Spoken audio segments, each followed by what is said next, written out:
जय गुरु जी। गुरु जी का शुक्राना। गुरु जी की प्यारी प्यारी संगत का लख लख शुक्राना। संगत जी, कल हमने महाशिव पुराण कथा रुद्र संहिता पंचम खंड अध्याय 31 से अध्याय 35 श्रवण किया था।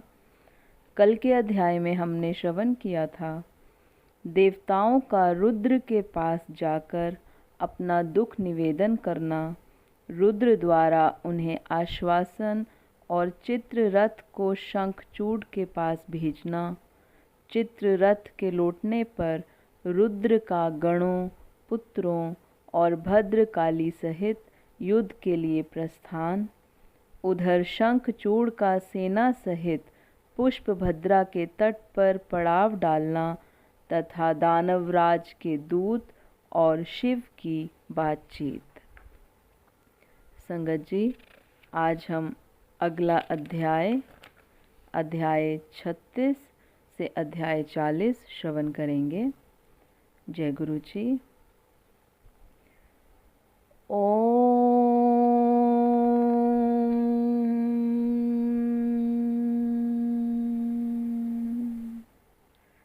नमः शिवाय।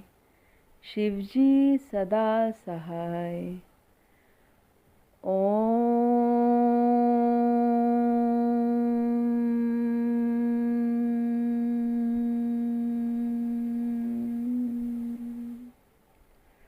नमः शिवाय।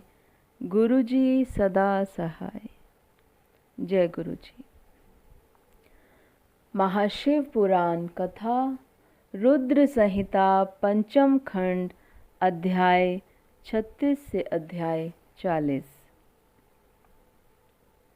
देवताओं और दानवों का युद्ध, शंखचूड़ के साथ वीरभद्र का संग्राम, पुनः उनके साथ भद्रकाली का भयंकर युद्ध करना और आकाशवाणी सुनकर निवृत्त होना, शिवजी का शंखचूड़ के साथ युद्ध और आकाशवाणी सुनकर युद्ध से निवृत्त हो विष्णु को प्रेरित करना, विष्णु द्वारा शंखचूड़ के कवच और तुलसी के शील का अपहरण, फिर रुद्र के हाथों त्रिशूल द्वारा शंखचूड़ का वध, शंख की उत्पत्ति का कथन। सनत कुमार जी कहते हैं, महर्षि, जब उस दूत ने शंखचूड़ के पास जाकर विस्तार पूर्वक शिवजी का वचन कह सुनाया तथा तत्वतः उनके यथार्थ निश्चय को भी प्रकट किया, तब उसे सुनकर प्रतापी दानव राज शंखचूड़ ने भी परम प्रसन्नता पूर्वक युद्ध को अंगीकार किया। फिर तो वह तुरंत ही मंत्रियों सहित रथ पर बैठ और उसने अपनी सेना को शंकर के साथ युद्ध करने के लिए आदेश दिया।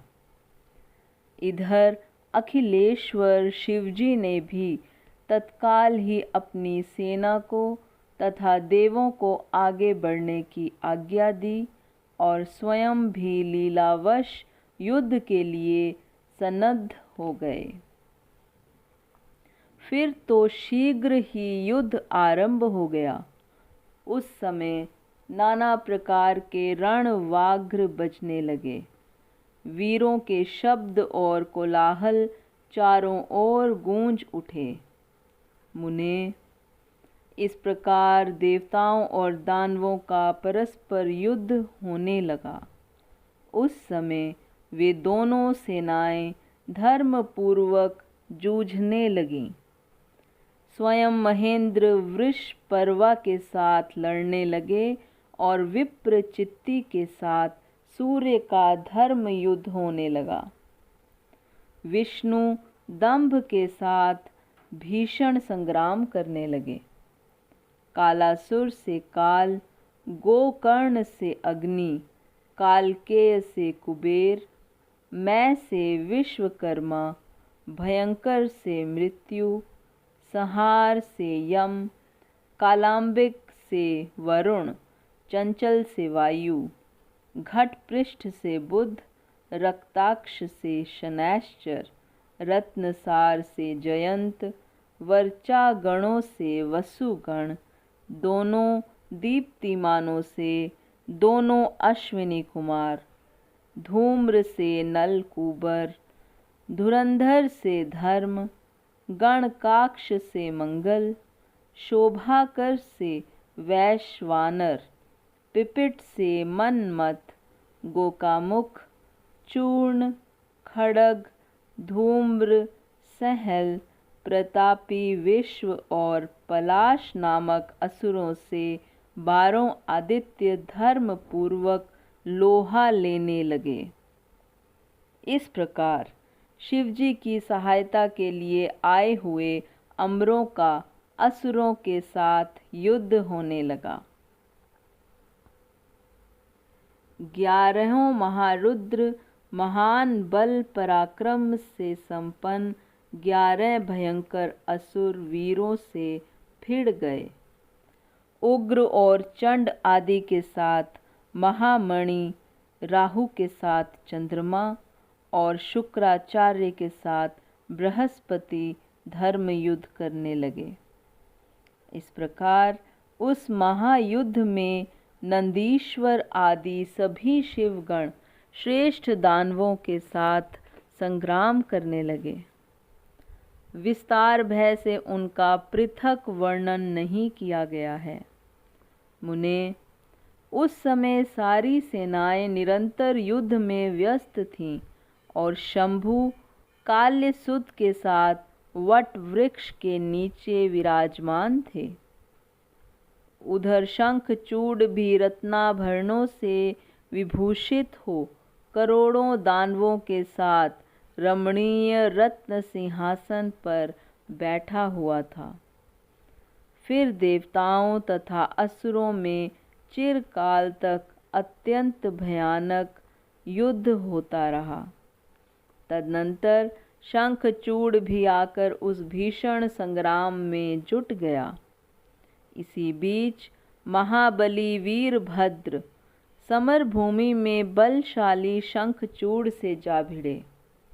उस युद्ध में दानवराज जिन जिन अस्त्रों की वर्षा करता था, उनको वीरभद्र खेल ही खेल में अपने बाणों से काट डालते थे।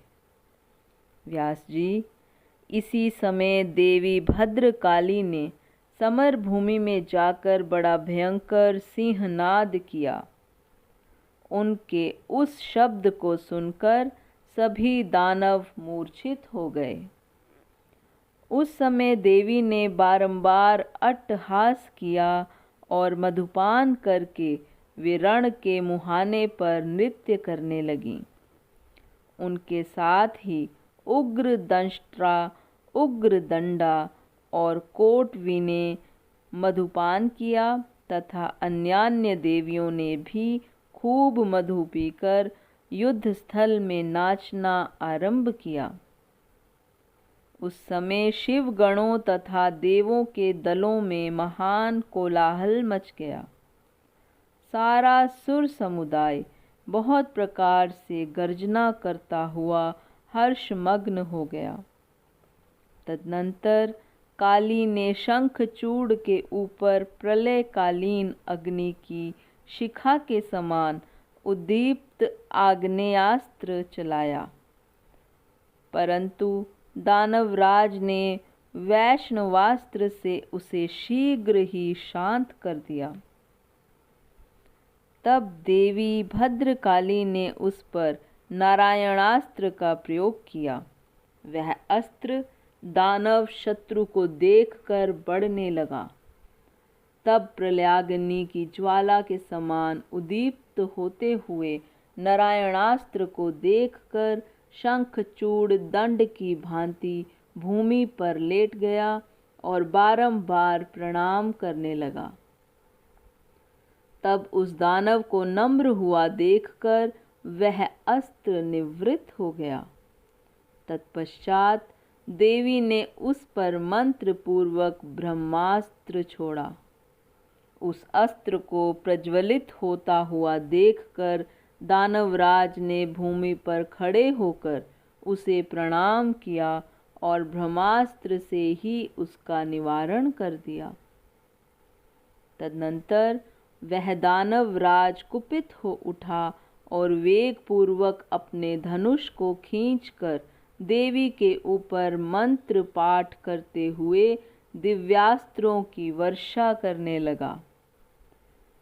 भद्रकाली समर भूमि में अपने विस्तृत मुख को फैलाकर उन अस्त्रों को निगल गईं और अट्टहास पूर्वक गर्जना करने लगीं, जिससे दानव भयभीत हो गए।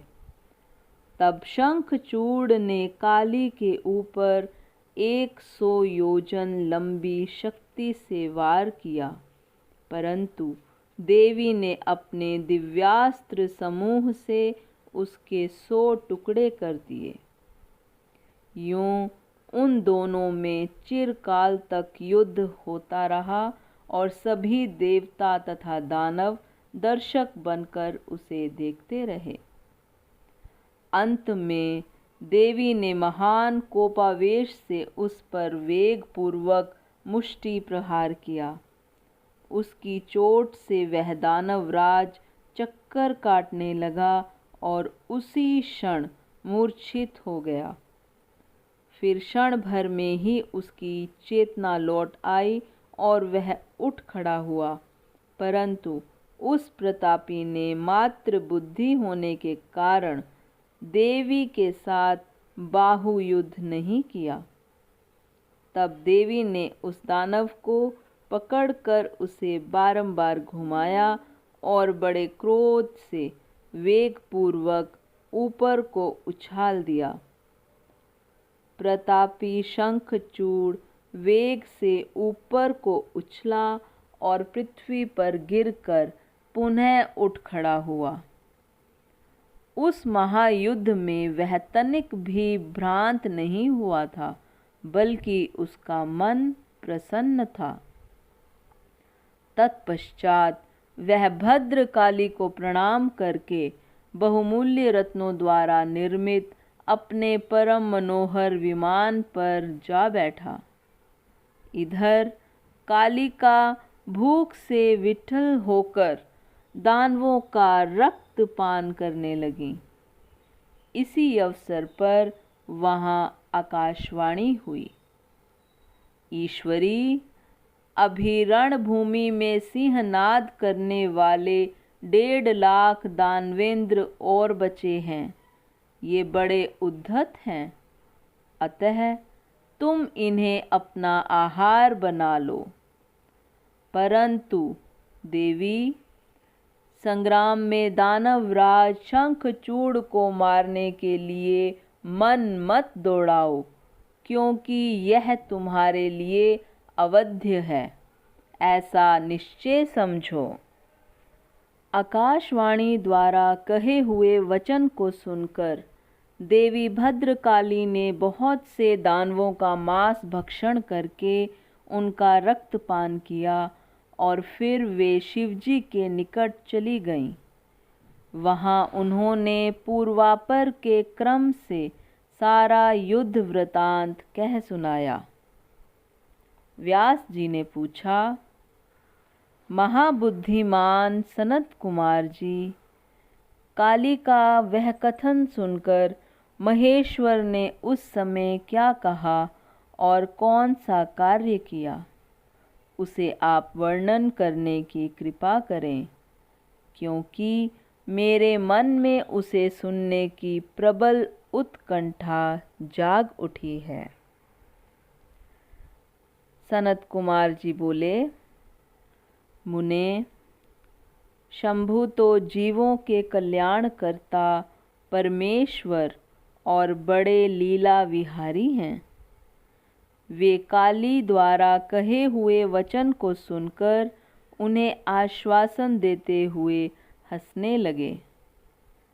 तदनंतर आकाशवाणी को सुनकर तत्वज्ञान विशारद स्वयं शंकर अपने गणों के साथ समर भूमि की ओर चले। उस समय वे महावृषभ नंदीश्वर पर सवार थे और उन्हीं के समान पराक्रमी वीरभद्र, भैरव और क्षेत्रपाल आदि उनके साथ थे। रणभूमि में पहुंचकर महेश्वर ने वीर रूप धारण किया। उस समय उन रुद्र की बड़ी शोभा हो रही थी और वे मूर्तिमान काल से दिख रहे थे। जब शंखचूड़ की दृष्टि शिवजी पर पड़ी, तब वह विमान से उतर पड़ा और परम भक्ति के साथ दंड की भांति पृथ्वी पर लौटकर उसने सिर के बल उन्हें प्रणाम किया। इस प्रकार नमस्कार करने के पश्चात वह तुरंत ही अपने विमान पर जा बैठा और कवच धारण करके उसने धनुष बाण उठाया। फिर तो दोनों ओर से बाणों की झड़ी लग गई। यों व्यर्थ ही बाण वर्षा करने वाले शिव और शंखचूड़ का वह उग्र युद्ध सैकड़ों वर्षों तक चलता रहा। अंत में युद्ध स्थल में शंखचूड़ का वध करने के लिए महाबली महेश्वर ने सहसा अपना वह त्रिशूल उठाया, जिसका निवारण करना बड़े बड़े तेजस्वियों के लिए भी अशक्य है। तब तत्काल ही उसका निषेध करने के लिए आकाशवाणी हुई, शंकर, मेरी प्रार्थना सुनिए और इस समय इस त्रिशूल को मत चलाइए। ईश, यद्यपि आप क्षण मात्र में पूरे ब्रह्मांड का विनाश करने में सर्वथा समर्थ हैं, फिर इस अकेले दानव शंखचूड़ की तो बात ही क्या है। तथापि आप स्वामी के द्वारा देव मर्यादा का विनाश नहीं होना चाहिए। महादेव, आप उस देव मर्यादा को सुनिए और उसे सत्य एवं सफल बनाइए। वह देव मर्यादा यह है कि जब तक इस शंखचूड़ के हाथ में श्री हरि का परम उग्र कवच वर्तमान रहेगा और इसकी पतिव्रता पत्नी तुलसी का सतीत्व अखंडित रहेगा, तब तक इस पर जरा और मृत्यु अपना प्रभाव नहीं डाल सकेंगी। अतः जगदीश्वर शंकर, ब्रह्मा के इस वचन को सत्य कीजिए। तब सत्पुरुषों के आश्रय स्वरूप शिवजी ने उस आकाशवाणी को सुनकर तथास्तु कहकर उसे स्वीकार कर लिया और विष्णु को उस कार्य के लिए प्रेरित किया। फिर तो शिवजी की इच्छा से विष्णु वहाँ से चल पड़े। वे तो मायावियों में भी श्रेष्ठ मायावी ठहरे। अतः उन्होंने एक वृद्ध ब्राह्मण का वेश धारण किया और शंखचूड़ के निकट जाकर उससे यूं कहा। वृद्ध ब्राह्मण बोले, दानवेंद्र, इस समय मैं याचक होकर तुम्हारे पास आया हूँ, तुम मुझे भिक्षा दो। दीन वत्सल, अभी मैं अपने मनोरथ को प्रकट नहीं करूँगा। जब तुम देना स्वीकार कर लोगे, तब पीछे मैं उसे बताऊँगा और तब तुम उसे पूर्ण करना। ब्राह्मण की बात सुनकर राजेंद्र शंखचूड़ का मुख और नेत्र प्रसन्नता से खिल उठे। जब उसने ओम कहकर उसे स्वीकार कर लिया, तब ब्राह्मण ने छल पूर्वक कहा, मैं तुम्हारा कवच चाहता हूँ। यह सुनकर ऐश्वर्यशाली दानवराज शंखचूड़ ने, जो ब्राह्मण भक्त और सत्यवादी था, वह दिव्य कवच जो उसे प्राण के समान था, ब्राह्मण को दे दिया। इस प्रकार श्री हरि ने माया द्वारा उससे वह कवच ले लिया और फिर शंखचूड़ का रूप धारण करके वे तुलसी के पास पहुँचे। वहाँ जाकर सबके आत्मा एवं तुलसी के नित्य स्वामी श्री हरि ने शंखचूड़ रूप से उसके शील का हरण कर लिया। इसी समय विष्णु भगवान ने शंभु से अपनी सारी बात कह सुनाई। तब शिवजी ने शंखचूड़ के वध के निमित्त अपना उदीप्त त्रिशूल हाथ में लिया। परमात्मा शंकर का वह विजय नामक त्रिशूल अपनी उत्कृष्ट प्रभा बिखेर रहा था। उससे सारी दिशाएं, पृथ्वी और आकाश प्रकाशित हो उठे। वह मध्याह्न कालीन करोड़ों सूर्यों तथा प्रलयाग्नि की शिखा के समान चमकीला था। उसका निवारण करना असंभव था। वह दुर्धर्ष, कभी व्यर्थ न होने वाला और शत्रुओं का संहारक था। वह तेजों का अत्यंत उग्र समूह, संपूर्ण शस्त्रास्त्रों का सहायक, भयंकर और सारे देवताओं तथा असुरों के लिए दुस्सह था। वह एक ही स्थान पर ऐसा दमक रहा था मानो लीला का आश्रय लेकर संपूर्ण ब्रह्मांड का संहार करने के लिए उद्यत हो। उसकी लंबाई 1000 धनुष और चौड़ाई 100 हाथ थी। उस जीव ब्रह्म स्वरूप शूल का किसी के द्वारा निर्माण नहीं हुआ था। उसका रूप नित्य था। आकाश में चक्कर काटता हुआ वह त्रिशूल शिवजी की आज्ञा से शंखचूड़ के ऊपर गिरा और उसने उसी क्षण उसे राख की ढेरी में बना दिया। विप्र, महेश्वर का वह शूल मन के समान वेगशाली था। वह शीघ्र ही अपना कार्य पूर्ण करके शंकर के पास आ पहुंचा और फिर आकाश मार्ग से चला गया। उस समय स्वर्ग में दुंदुभियां बजने लगीं।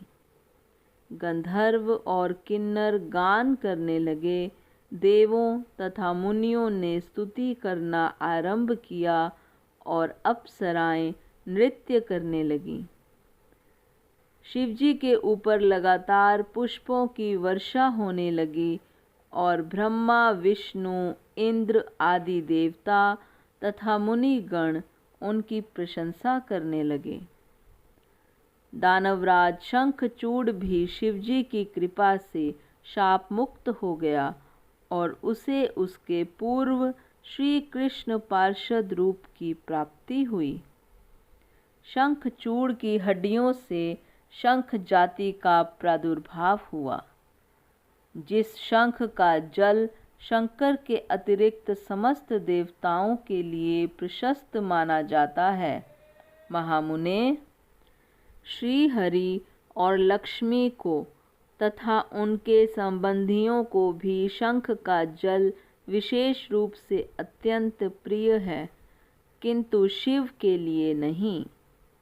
इस प्रकार शंखचूड़ को मारकर शंकर उमा, स्कंद और गणों के साथ प्रसन्नता पूर्वक नंदीश्वर पर सवार हो शिवलोक को चले गए। भगवान विष्णु ने वैकुंठ के लिए प्रस्थान किया और देवगण परमानंद मग्न हो अपने अपने लोक को चले गए।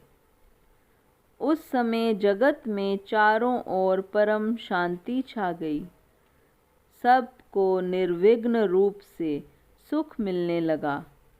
आकाश निर्मल हो गया और सारी पृथ्वी पर उत्तम उत्तम मंगल कार्य होने लगे।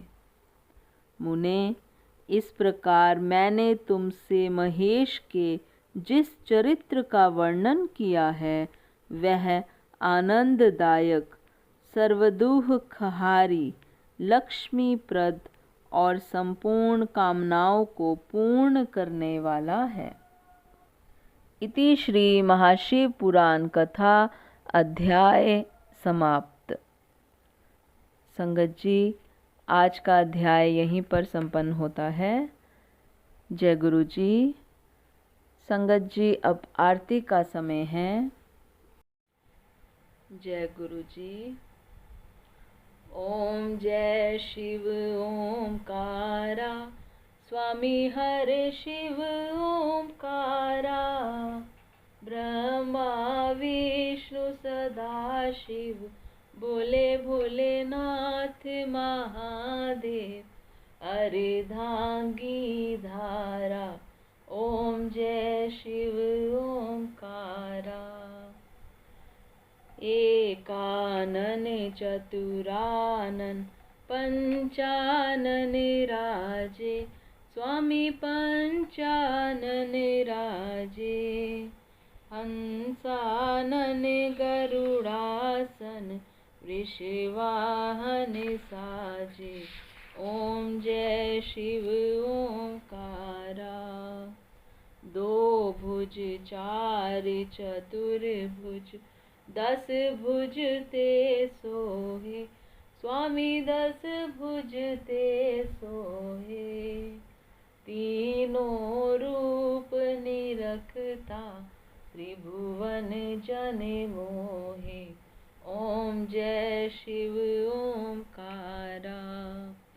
अक्षमाला बनमाला, मुंडमाला धारी, स्वामी मुंडमाला धारी, चंदन मृग मद चंदा, भोले शुभकारी, ओम जय शिव ओमकारा। श्वेतांबर पीतांबर, बाघांबर अंगे, स्वामी बाघांबर अंगे, सनकादिक ब्रह्मादिक, भूतादिक संगे, ओम जय शिव ओमकारा। कर के मध्य कमंडल, चक्र त्रिशूल धरता, भोले चक्र त्रिशूल धरता, जग करता जग हरता, जग पालन करता, ओम जय शिव ओमकारा। त्रिगुण शिव जी की आरती, जो कोई नर गावे, स्वामी प्रेम सहित गावे, कहत शिवानंद स्वामी, कहत हरि हरे स्वामी, मनवांछित फल पावे, ओम जय शिव ओमकारा।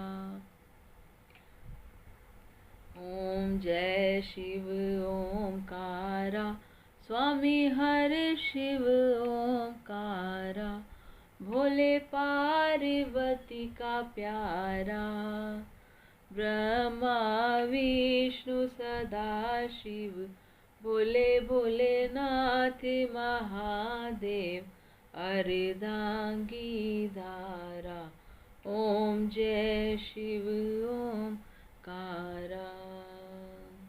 बोलो शंकर भगवान की जय, भोलेनाथ भंडारी की जय, पार्वती माता की जय, बोलो सद्गुरु महाराज की जय। जय गुरु जी। शुक्राना गुरु जी, शुक्राना संगत जी। जय गुरु जी।